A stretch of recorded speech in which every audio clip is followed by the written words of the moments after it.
So here's how you're gonna set it up. You're gonna start with your feet pointing forward, facing a wall, and you're gonna reach your palms straight ahead, place them on the wall where your weight is still on your heels. So you're not gonna be leaning on the wall. You wouldn't fall over if your hands were not on the wall.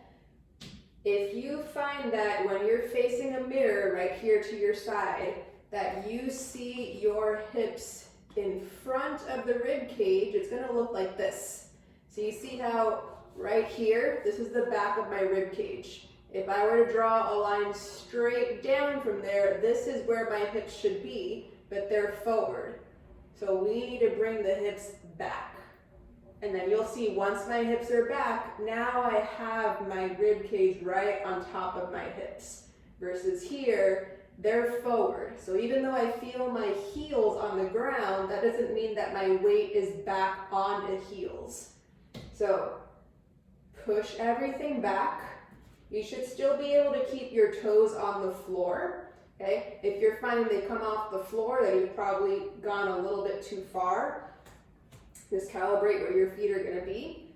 And then just by being in this position, your knees are gonna be a little bit unlocked, okay? Your shoulder blades should be all the way spread apart, your palms flat on the wall. So this is your home base.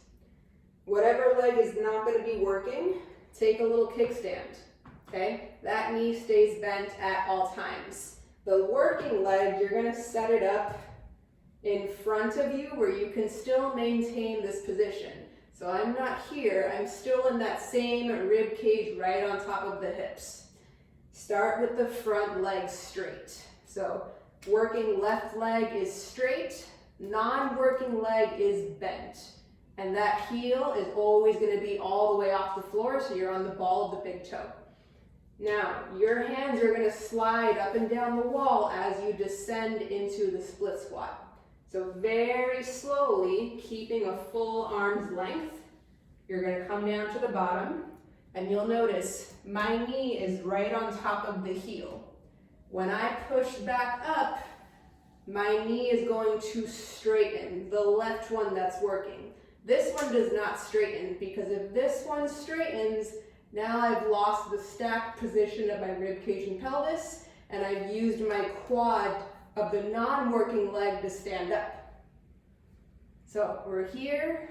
Once you go down, I want you to feel the front heel pushing the floor down, and you're gonna see that that left knee moves back. Arms are gonna stay straight at all times. That way we're always in the same position. So very slowly going down. Take a little pause. Be sure to push through that front heel. Okay, and it's always gonna be the front leg straightens, the back leg never straightens, it always stays bent.